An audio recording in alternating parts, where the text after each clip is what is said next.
you wanted the best, you've got the best podcast. The hottest podcast in the world. The Chris Voss Show, the preeminent podcast with guests so smart you may experience serious brain bleed. The CEOs, authors, thought leaders, visionaries, and motivators. Get ready. Strap yourself in. Keep your hands, arms, and legs inside the vehicle at all times, because you're about to go on a monster education roller coaster with your brain. Now, here's your host, Chris Voss. Chris Voss here from thechrisvossshow.com.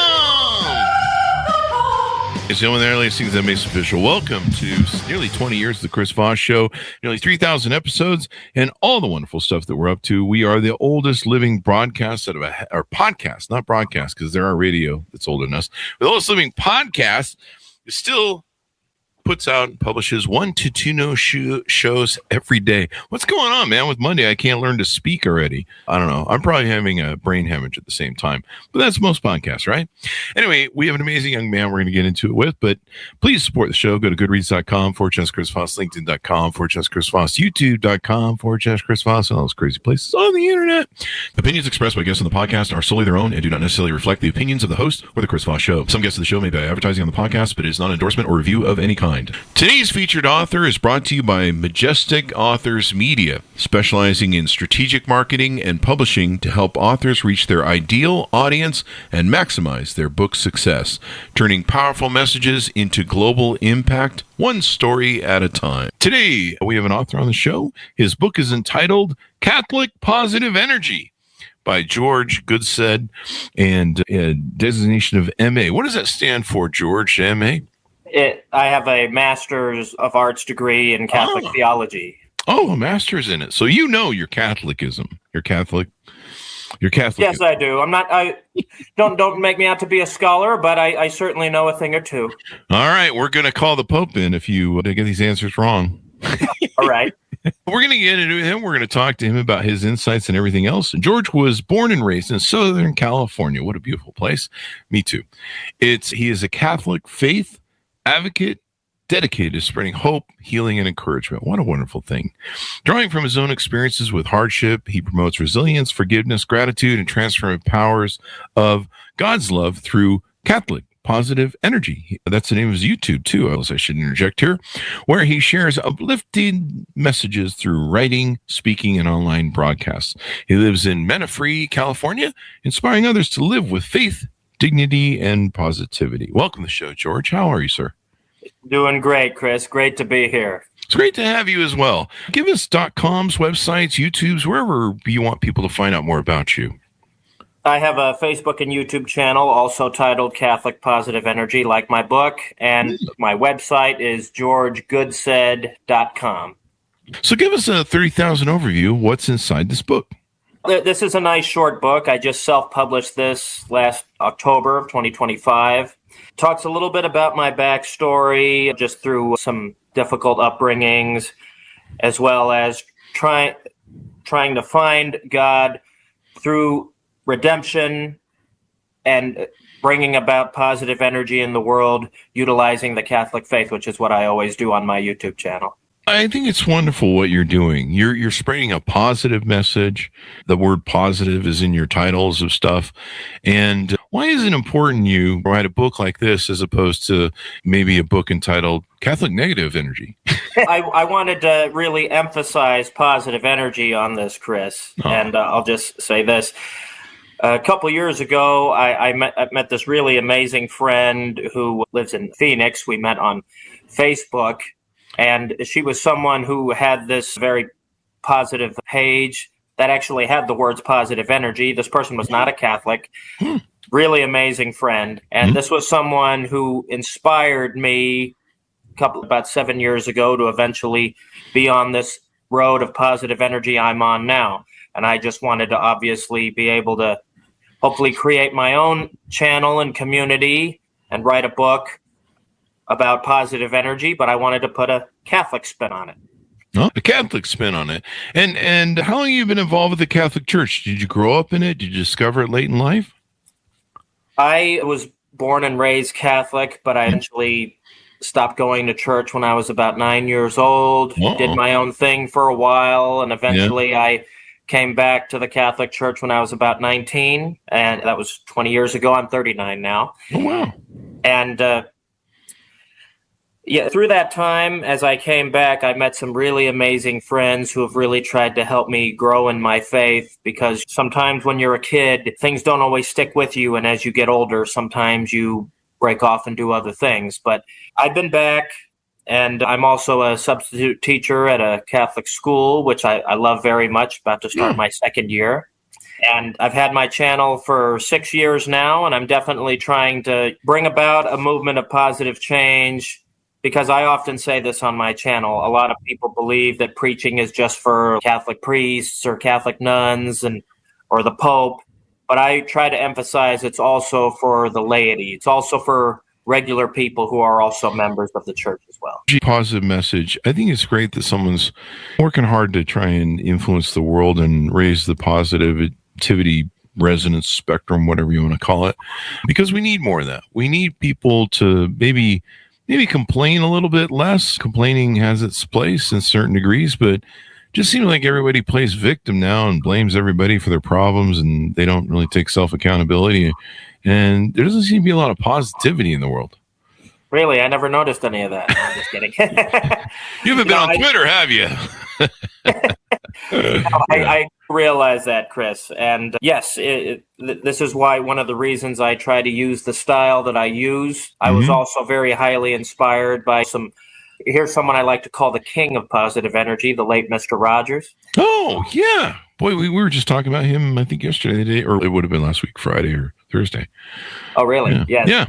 And he was someone who I often credit as the king of positive energy. And things that he has done, or my friend in Arizona, as I mentioned previously, I feel that we don't always have enough happy, positive, inspirational people in the world who are best known for being loving, kind, and sincere, especially not just when they're out in the public platforms like this, but also how they live their lives. That's something I try to be. And of course, I'm not sinless like Jesus, but I certainly try to always follow him on my path. Yeah. It's a wonderful thing you're doing there. And you've been doing the YouTube channel for 6 years now, I think you said? That's right. And then what do you usually talk about over there for people who tune in? What's kind of the rap that you're putting down over there? Normally, like I said, I'll have certain broadcasts. I usually have this little Chinese waterfall in the camera shot with me. I like to also call that my symbol. I like to call that the central command center of Catholic positive energy, just something I invented. And I'll have meditation and prayer. Usually the meditation will be like, everything's quiet, you just listen to the waterfall, and I just try to engage in these deep breath exercises. I always tell my audience, this is how we're going to try to get rid of negative energy. We're going to throw it away. Just like when we throw trash, we don't think about it. We don't try to hold on to it or get it back. We throw away all traumas, and no matter how big or small. And after I finish that half, I'll usually either pray the rosary or Chaplet of Divine Mercy.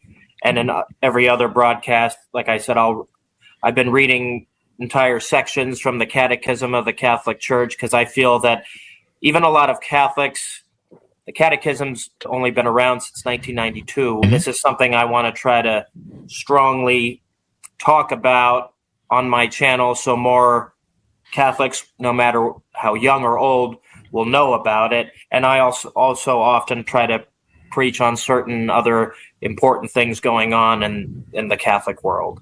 What'd you call it? The cataclysm? Catechism of the Catechism? What is that for people who don't know?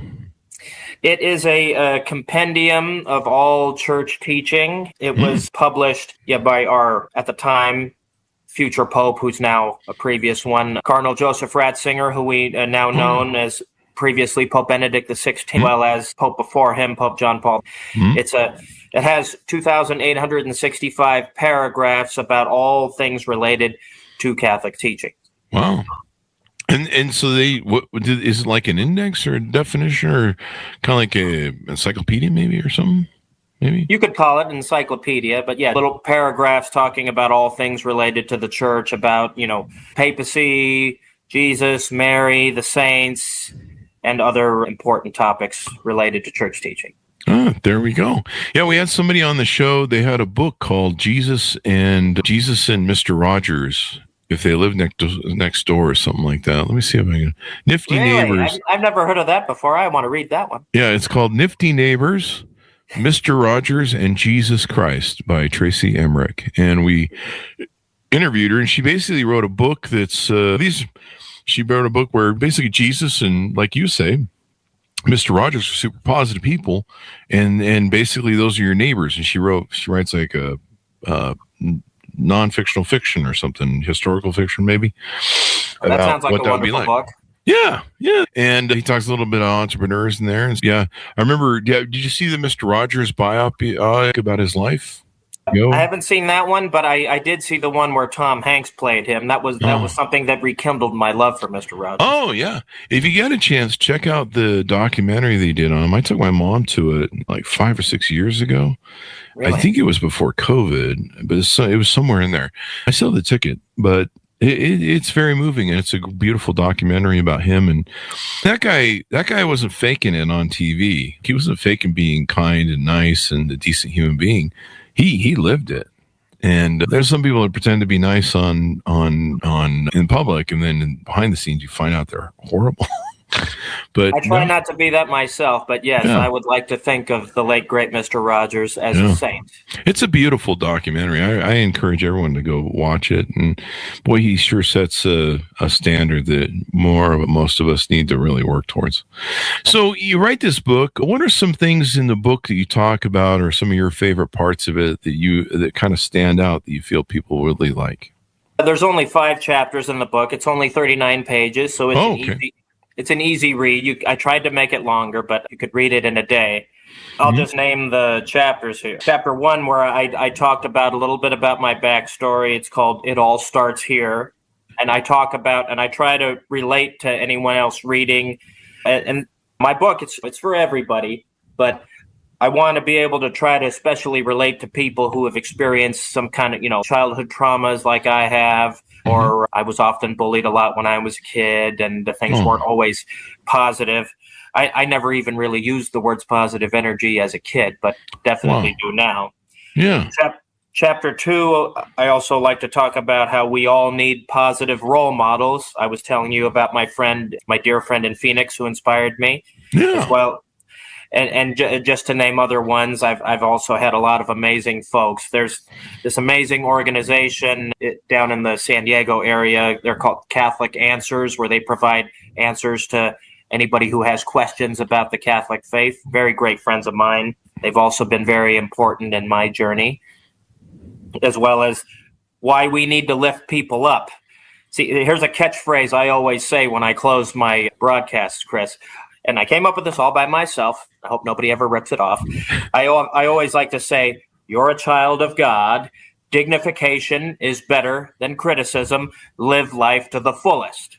I often like to stress the importance of dignifying people, because I was criticized a lot when I was a kid over basically everything, and I didn't always often feel like I was being dignified. So that's why I try to emphasize that in my book and on my channel, why we need to try to lift people up rather than tearing them down. Yeah, I love that. You've taken something bad that happened to you, and you've turned into something good, and you're sharing the message. And a lot of people, sometimes when they're treated poorly like that, they end up angry and bitter, and sometimes they just become what assaulted them, and they just become that person and go make the world more miserable. But you've done something great with what you're doing, and you're trying to make the world a better place. You're trying to lift things. And absolutely. And I have experienced some of those other unpleasant moments. Like I said, I wasn't always the positive person I try to be. But yes, I'm trying to help people who have been through what I have, and hopefully not try to make it worse. I try to make it better. And I also want to try to make a positive impact in the world like Mr. Rogers did. Yeah. What a great... Sometimes I wear cardigan sweaters when I'm at my school job, but Not during the summer months. That's true. You probably should not do that during the summer months. But do you have a bench where you go in, you sit down and start talking to students as you change your shoes and your cardigan sweater? No, I already have those on by the time I get there. Right. But I do try to talk to them in such a way where they'll feel inspired. I'm not allowed to talk about my book at my school job, but some of my colleagues know about it, and I have had some students' parents buy my book without me ever having mentioned it to them. Oh, so that's nice. it's not, well, people always tend to Google people's names so they can easily find it if you Google my name. Now you know they're keeping an eye on you. As long as it's this kind of an eye regarding my book and what the good things I'm trying to do, then I don't mind that. What a great uplifting thing to offer to people and stuff. What are some things that Catholics are maybe challenged by that they need to kind of put a positive spin on these days? Are there some negative things that are happening to them, or is there what are some of the issues that you see sometimes people coming to you with? I often hear a lot about things involving things that we've heard in the news in recent years regarding clergy, and that let's just say I don't condone those things, but I try to talk to people in such a way where they'll try to hopefully understand. And I just want to say I love the Catholic Church. It's not perfect. It's also filled with human beings who tend to get tempted and have flaws.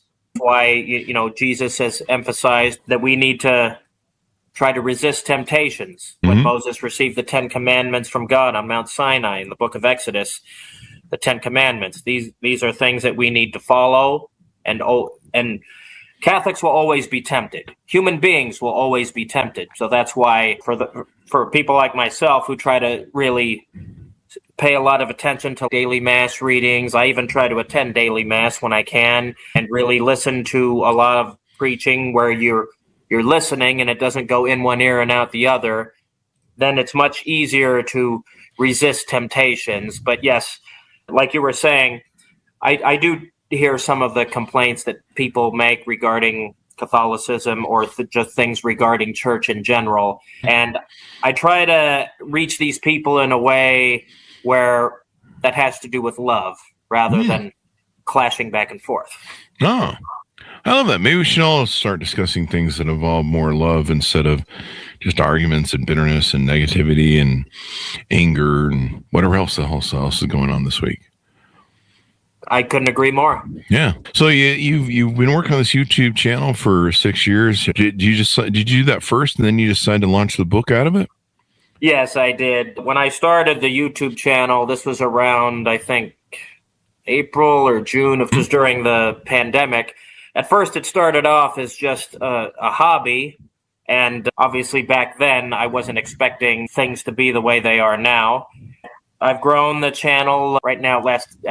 As of this video, I have 865 subscribers. And I just launched the book last year through this amazing publishers, Red Rock Book Writers, who I've been working with. And ever since I've launched the book, this is the second time I've done an appearance on a podcast this year. And I'm also going to be on one on Wednesday, as I talked to you about beforehand. I feel that things have been moving in my life and what I'm trying to do in a very positive direction. And I feel very blessed, and I hope to continue to have experiences like on your show right now, Chris. Well, hopefully you will. It's an interesting world out there of podcasts, and hopefully you'll find really good people out there, really good podcasters, really good hosts who know what they're doing. Now, on the book, you include a foreword by Cy Kellett. I'm not sure I'm pronouncing that right, though. Is that right? You got it. All right, cool. Who is he, and how important was it to get that forward? He's a very dear friend of mine. He's the host of Catholic Answers Live. I told you about Catholic Answers a little while ago. They're a media ministry. They also are on Catholic radio stations, and they're also on Facebook and YouTube. I've known Cy for about 9 years now. He's a very dear friend, and I wanted to hopefully get a foreword from someone on the Catholic Answers staff. And he's just such a great guy, and he's also written some Catholic books himself.